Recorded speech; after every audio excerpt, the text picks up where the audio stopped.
আসসালামু আলাইকুম, welcome back to my channel রিতাস kitchen. আজ তৈরি করে দেখাবো কাঁচা আমের মুরব্বা। খুবই লোভনীয় এই মুরব্বাটি খেতে। তো চলুন শুরু করা যাক। আমি এখানে 4টি কাঁচা আম নিয়েছি। আমি এই মিডিয়াম সাইজের আম নিয়েছি, আপনারা চাইলে আরো ছোট কিংবা আরো বড় আমও নিতে পারেন। আমগুলো ভালোভাবে ধুয়ে নিয়েছি। আমের খোসাটা ছাড়িয়ে নিচ্ছি। ফার্স্টে খোসা ছাড়িয়ে নিলে আম কেটে নিতে সুবিধা হয়। কাঁচা আম দিয়ে মুরব্বা ভালো হয়। আম যদি একটু পেকে যায় সেক্ষেত্রে মুরব্বা ভালো হয় না। তাই একেবারে কাঁচা আম নেওয়ার ট্রাই করবেন।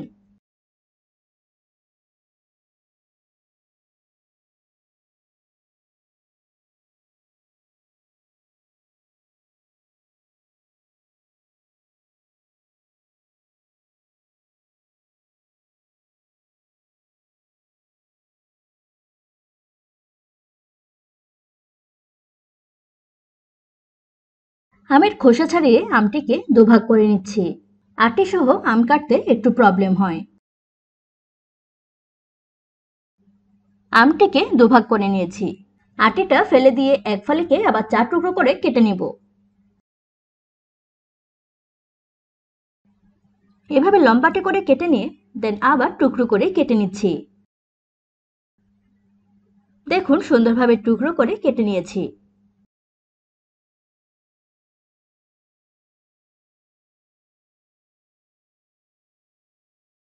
এভাবে টুকরো করে কেটে নিয়ে মুরব্বা বানালে খেতে ভালো লাগে।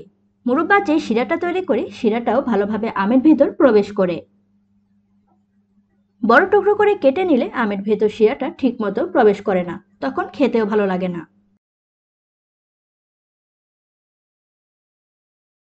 কিভাবে আমটি কেটে নিয়েছি দেখে নিশ্চয়ই বুঝতে পারছেন।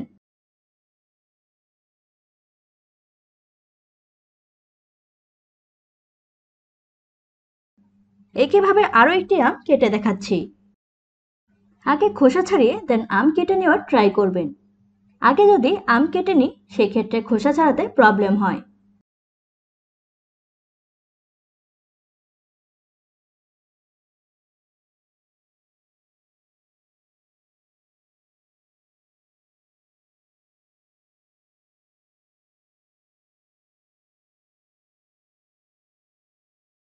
আপনারা চাইলে আমের মুরব্বা সারা বছরের জন্য সংরক্ষণ করে রাখতে পারেন।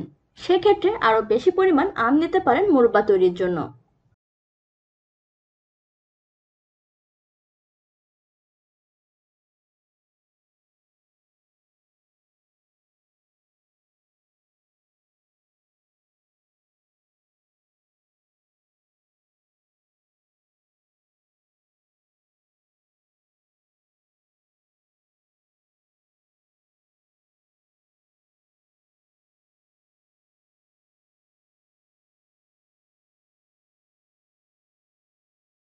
সেম প্রসেসে বাকি আমগুলো খোসা ছাড়িয়ে কেটে নিয়েছি। আমি এখানে কিছু চুন নিয়েছি। চুনগুলো পানিতে গুলিয়ে নিচ্ছি। চুনগুলো শুকিয়ে গেছে তাই একটু শক্ত টাইপের হয়ে গিয়েছে। চুন গুলিয়ে আমি দিয়ে দিয়েছি। আমের সাথে চুনটা মিক্স করে নিচ্ছি। চুনটা ভালোভাবে আমের সাথে মিক্স করে নিয়েছি। চুন মেশানো এই আম সারা রাত এভাবে ভিজিয়ে রাখবো, তাই ঢাকাটা দিয়ে দিলাম। সারা রাত ভিজিয়ে রাখার পর ঢাকাটা উঠিয়ে নিলাম। চুনটা দেওয়ার ট্রাই করবেন। চুন দিলে আমের কষগুলো সব বের হয়ে যায়। মুরব্বাটা খেতেও ভালো লাগে আর টেক্সচারটাও ভালো হয় মুরব্বার। চুন পানি থেকে ফ্রেশ পানিতে দিয়ে দিচ্ছি আমগুলো। সারা রাত ভিজিয়ে রাখার ট্রাই করবেন, এতে করে আমের কষটা ভালোভাবে বের হয়ে যায়।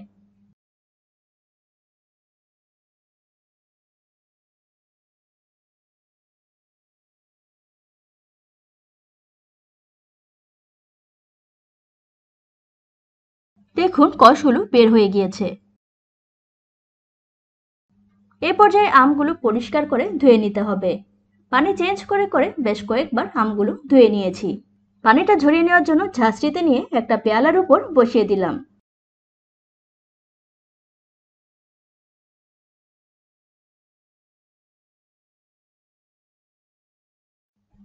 পানিটা কিছুক্ষণ ঝরিয়ে নিয়েছি। এ পর্যায়ে আমি দিয়ে দিচ্ছি অল্প হলুদ গুঁড়া, দিয়ে দিচ্ছি অল্প লবণ, ভালোভাবে ঝাঁকিয়ে নিচ্ছি যাতে করে লবণ হলুদটা আমের সাথে মিক্স হয়ে যায়।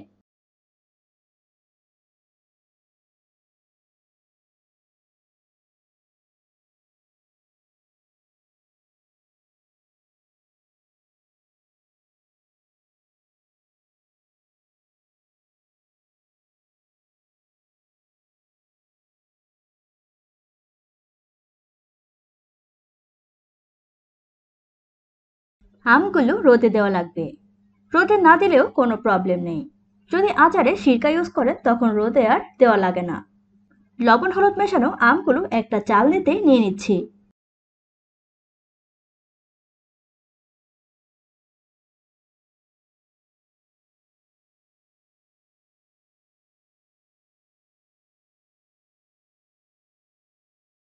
আমগুলো 1 ঘন্টা রোদ খাইয়েছি। রোদে দেওয়ার পর আমগুলো ভাপে দিয়ে নিব। এর জন্য আগে থেকে পানিটা বসিয়ে দিয়েছিলাম চুলায়।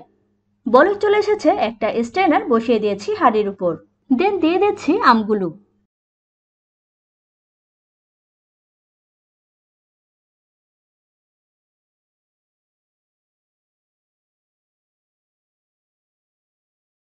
ঢাকাটা দিয়ে দিলাম, আমগুলো সেদ্ধ হওয়া পর্যন্ত ওয়েট করছি। চুলার আঁচ মিডিয়ামে রেখে আমগুলো ভাপে দিয়ে নিচ্ছি। কিছুক্ষণ পর ঢাকাটা উল্টিয়ে নিলাম। এভাবে ঝাঁকিয়ে নিচ্ছি যাতে করে সব আম ভালোভাবে ভাপে দিয়ে নেওয়া যায়।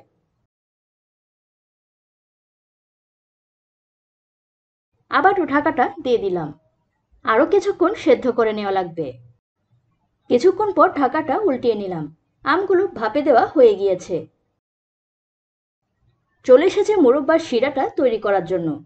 আমি এখানে মেজারমেন্ট কাপের 2 কাপ পানি দিয়ে দিচ্ছি, আর মেজারমেন্ট কাপের 1 কাপ চিনি দিয়ে দিলাম। চিনি আপনারা আপনাদের প্রয়োজন অনুযায়ী অ্যাডজাস্ট করে নিতে পারেন। আরো অল্প চিনি অ্যাড করলাম।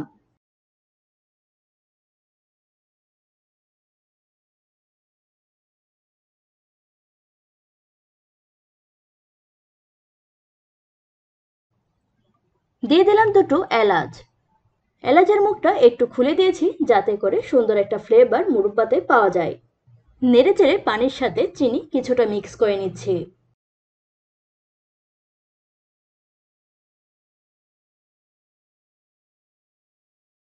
দিয়ে দিলাম অল্প দারচিনি। খুব বেশি গরম মশলা ইউজ করার প্রয়োজন নেই, এতে করে মুরব্বার আসল ফ্লেভারটা চলে যায়।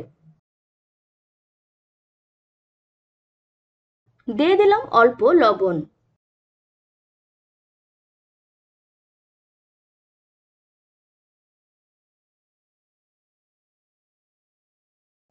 নেড়ে চেড়ে সবকিছু মিক্স করে নিচ্ছি।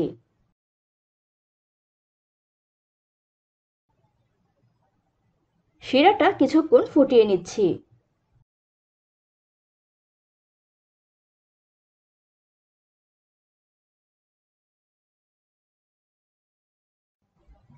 সুন্দর বলক আসছে। চুলার আঁচ মিডিয়ামে রেখে শিরাটা তৈরি করে নিচ্ছি। কিছুক্ষণ পর পর শিরাটা নেড়ে চেড়ে দিচ্ছি।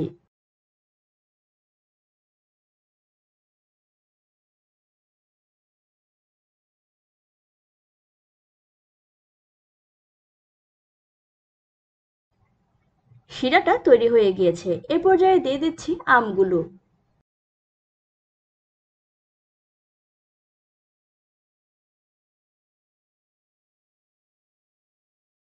আমগুলো শিরার সাথে মিক্স করে নিচ্ছি।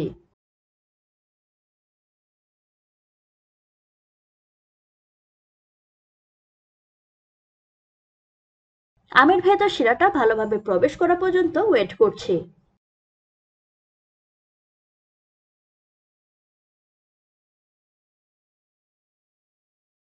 30 থেকে 35 মিনিট এটা জাল করে নেওয়া লাগবে। জাল করার ফলে শিরাটা আমের ভেতর ঢুকতে শুরু করবে। একটু পর পর কিছুটা নেড়ে চেড়ে দিচ্ছি।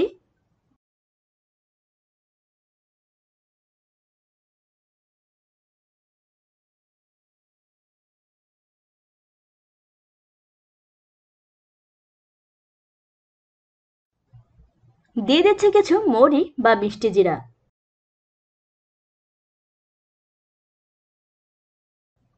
নেড়ে চেড়ে মৌরিটা মিক্স করে নিচ্ছি।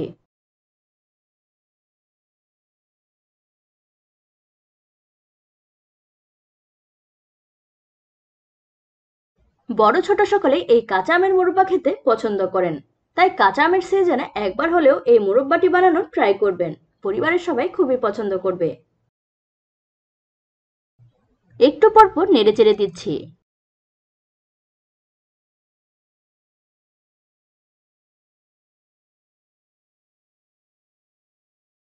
যারা কখনো মুরব্বা তৈরি করেননি, রেসিপিটি দেখে বানিয়ে নিতে পারেন। খুবই সহজেই এই কাঁচা আমের মুরব্বাটি তৈরি করে নেওয়া যায়।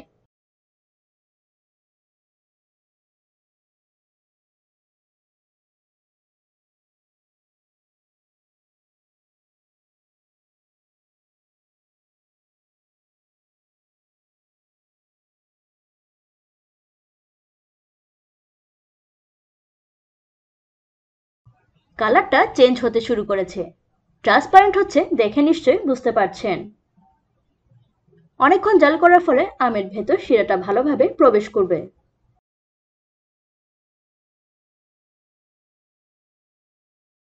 যেহেতু আমি আচার সংরক্ষণ করব না, তাই সিরকা ইউজ করিনি। আপনারা যদি আচার সংরক্ষণ করতে চান সেক্ষেত্রে অবশ্যই সিরকা ইউজ করবেন। আমের মোরব্বাটা রেডি হয়ে গিয়েছে, ফ্লেমটা অফ করে দিচ্ছি। দেখে অনেক লোভনীয় লাগছে। একটা সার্ভিং ডিশে আমের মুরব্বাগুলো নিয়ে নিচ্ছি। এটা বাইরে 1 ঘন্টা রেখে দিব, দেন ফ্রিজে রেখে ঠান্ডা করে নিব এবং ঠান্ডা ঠান্ডা সার্ভ করব। আশা করছি আমার আজকের রেসিপি আপনাদের ভালো লেগেছে। যদি ভালো লেগে থাকে তাহলে আমার চ্যানেলটি সাবস্ক্রাইব করে আমার পাশে থাকুন। পাশে থাকা বেল আইকনটি প্রেস করে রাখুন, যাতে করে নিত্য নতুন ভিডিও সবার আগে পৌঁছে যায় আপনার মোবাইলে। ফ্রেন্ডস এবং ফ্যামিলির সাথে শেয়ার করতে ভুলবেন না কিন্তু। Thanks for watching.